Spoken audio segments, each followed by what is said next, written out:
चलो इधर देखो बेटा, अब बैठ जाओ सीधे, सभी शांत हो जाएं। और आज हम जो पढ़ने जा रहे हैं वो हम पढ़ने जा रहे हैं बेटा प्रिपरेशन मेथड्स ऑफ एल्कीन। और ये समझ लें आप कि इनको हम इतने अच्छे से समझा देंगे कि आपको यही याद हो जाएंगी। ठीक है, अब बात पहले इसकी आती है सर कि हम जो बनाने जा रहे हैं इसके बारे में हम थोड़ा बहुत जानते भी हैं या नहीं। हम प्रिपरेशन मेथड्स ऑफ एल्कीन तो पढ़ रहे हैं और एल्कीन को जानते नहीं हैं, तो क्या पढ़ रहे हैं?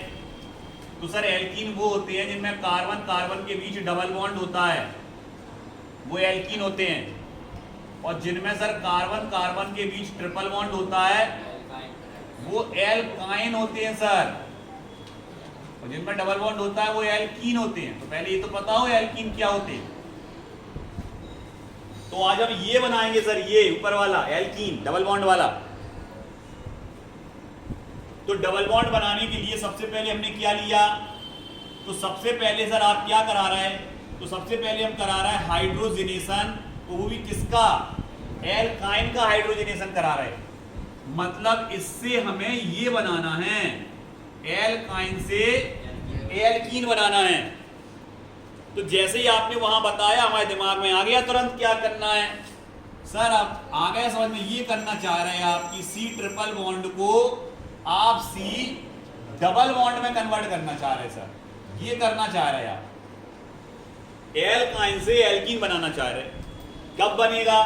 तो आप कहोगे सर इससे जुड़ा है एक H और इससे भी जुड़ा है एक H। Sir it's name ethyne, इसका नेम एथाइन है सर। तो पता भी है दो कार्बन को एथ बोलते।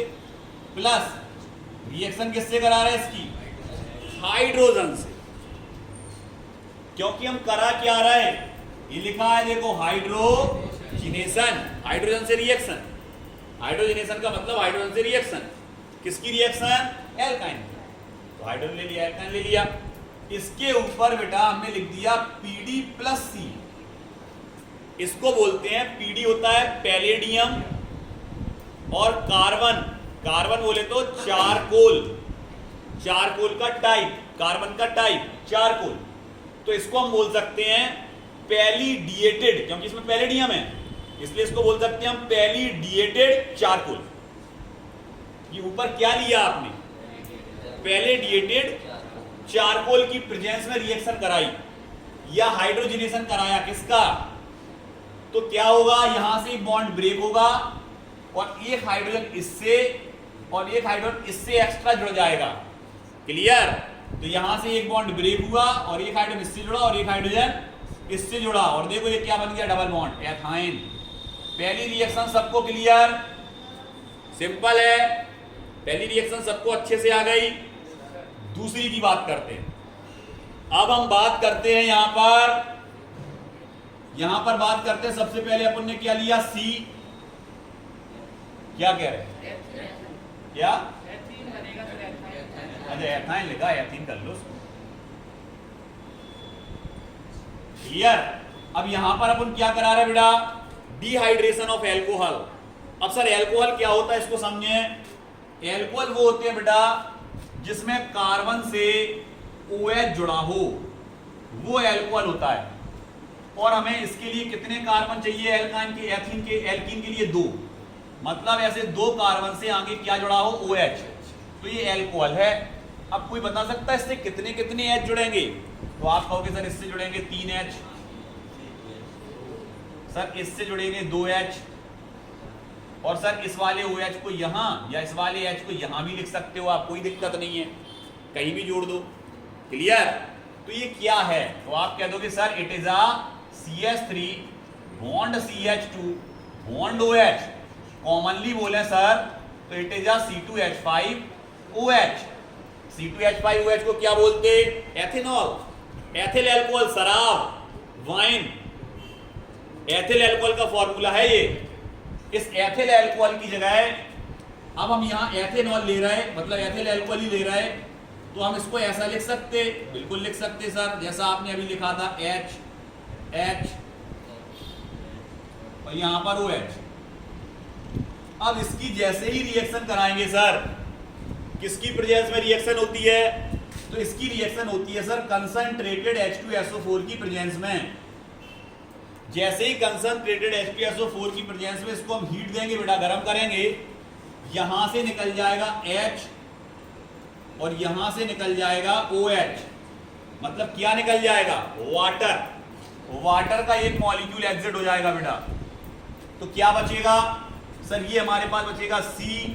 अब डबल बॉन्ड आ जाएगा सर, तो यहां पे भी H और यहां पे भी H, मतलब यही बना सेम टू सेम, मतलब एथीन। तो आपने एल्कोहल को किसमें कन्वर्ट कर दिया? एथीन में। इसका नाम क्या था? तो आप कह दोगे सर इसका नाम था ethyl alcohol. Ethyl alcohol. Ethyl alcohol से आपने क्या बनाया बेटा? तो सर एथिल अल्कोहल से हमने बनाया एथीन। और वाटर के मॉलिक्यूल का निकलना क्या कहलाता है? डिहाइड्रेशन। जब किसी मॉलिक्यूल में से वाटर का मॉलिक्यूल एग्जिट होता है, उस प्रोसेस को बोलते हैं बेटा डिहाइड्रेशन। क्लियर? ओके। अब किस पे आए? Dehydro halogenation. सर कुछ नहीं करना है आपको, बस यहां पर आपको Cl ले लेना है। तो ये क्या बन गया? इट इज अ, पहले था ये एल्कोहल, अब बन गया है एल्किल हैलाइड। क्या बन गया? एल्किल। लो ले लिया इसको, लो CH H H H H और इसके नीचे Cl। क्या है इसका नाम? तो आप कह दोगे sir it is a alkyl halide. क्या है ये? एल्किल हैलाइड है सर। इस एल्किल हैलाइड की रिएक्शन हम करा रहे, या इसको भी हमें क्या करना है? इसमें से भी क्या निकालना है? H और Cl को अलग करना है। किसकी प्रेजेंस में इसकी रिएक्शन होगी? तो आपने लिखा होगा शायद एल्कोहलिक KOH। देखो, ठीक है, तो यहां पर एल्कोहलिक KOH की प्रेजेंस में रिएक्शन कराएंगे, तो ये यहां से ये निकल जाएगा। ठीक है सर, ये निकल जाएगा। क्या निकल गया सर? HCl। यहां क्या निकला था? H2। यहां क्या निकला? HCl। सेम टू सेम बनेगा, सेम टू सेम। क्या बना? सिंपल है सब, सब रिएक्शन सिंपल है, बिल्कुल कुछ है ही नहीं। एक बार देख लेंगे, याद हो जाएंगे सर। बस क्या याद रखना है सर? इसमें कंसंट्रेटेड H2SO4 याद रखना है, इसमें एल्कोहलिक KOH याद रखना है, इसमें PD+C याद रखना है, किसकी प्रेजेंस में हो रही, बस जो याद रखना है, बाकी सब याद है। क्लियर? अब बात किसकी कर रहे हैं हम? Via vicinal dihalide. Sir ये विसनिल शब्द क्यों आया? इस वर्ड का क्या अर्थ है? तो यहां पर दो चीजें होती हैं बेटा, एक होता है विस और एक होता है जैम। इन वर्ड को अच्छे से आप समझ लें, कब विस का यूज होता है, कब जैम का। तो अगर हम बात करें, ये कार्बन है और एक कार्बन ये है, अगर इस कार्बन से एक क्लोरीन जुड़ा है और इस कार्बन से एक क्लोरीन जुड़ा है, अदरवाइज H है, बाकी H है, दोनों क्लोरीन अलग अलग कार्बन से जुड़े हैं, इस तरह का जो डाई मतलब दो, क्या जुड़ गए? Halogen. It is a dihalide. क्या है ये? डाई हैलाइड है सर। अगर दो हैलोजन अलग अलग कार्बन से जुड़े हैं, इट इज अ विस डाई हैलाइड है। ये क्या है? विस डाई हैलाइड। लेकिन अगर एक ही कार्बन से दोनों क्लोरीन जुड़े हैं, it is a gem dihalide. ये कौन सा डाई हैलाइड कहलाता है? विस और डाई में, विस और जैम में समझ में आ गया? सीधी सीधी बात आपको शुद्ध हिंदी में बताएं तो जहां पे सब इकट्ठे हो गए तो जाम लग गया हो, समझ गए? जाम बोले तो जैम, जैम एक ही जगह पे इकट्ठे हुए सब, जाम लग गया, जैम होगा जो। और सबको पता है कि जब आप किसी ईश्वर से विष मांगते हो तो सब अपनी अपनी विष मांगते हैं। इनकी अलग होगी, तुम्हारी अलग होगी, तुम्हारी अलग होगी। तो अगर आप विष मांग रहे अपनी, तो सबकी अलग अलग होगी। मतलब इसका कार्बन से अलग क्लोरीन और इस कार्बन से अलग क्लोरीन, सबकी अपनी अपनी अपने अपने क्लोरीन है अपने अपने पास। क्लियर? लेकिन जाम जहां लग गया वो जैम। अच्छे से समझ में आ गया? भूलेंगे नहीं सर बाद में भी हम कभी कि जैम क्या होता और विष क्या होता।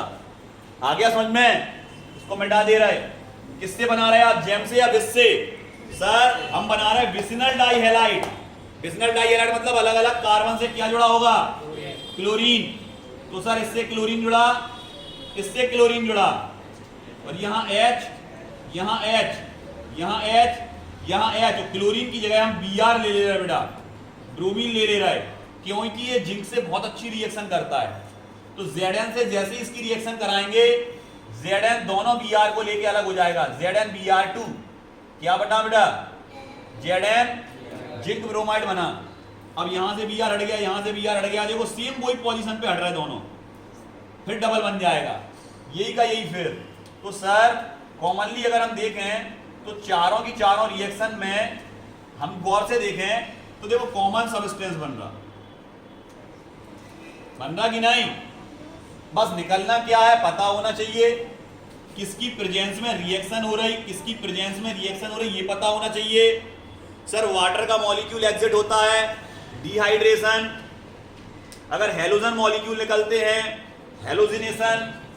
आ गया समझ में? हेलोजन से रिएक्शन होती है तो हेलोजिनेशन। लेकिन यहां पर देखें हाइड्रोजन और हेलोजन मिलके निकल रहे बाहर, तो हेलोजिनेशन।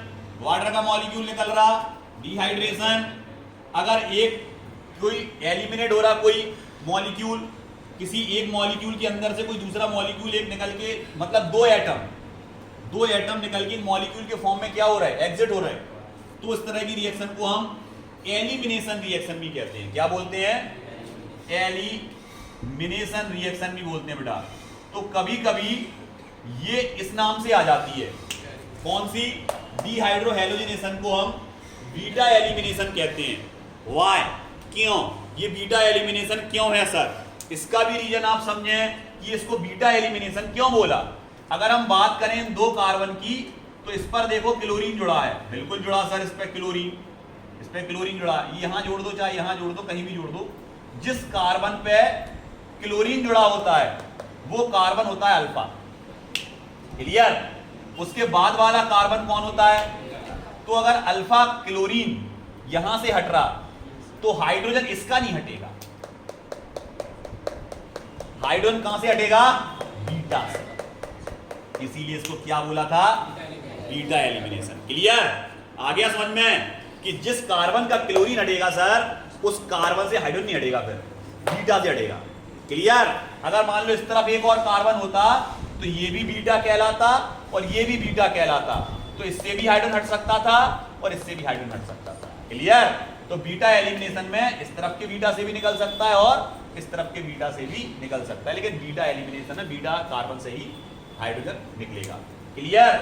हमें नहीं लगता कि इन चारों की चारों रिएक्शन में आपको 1% भी दिक्कत हुई होगी, और जितना हमने इसमें बोल बोल के बताया वो सब दिमाग में तुम्हारे बैठ गया। और अगर कोई तुमसे किसी चीज के बारे में पूछता है तो सब आता है तुम्हें। क्लियर?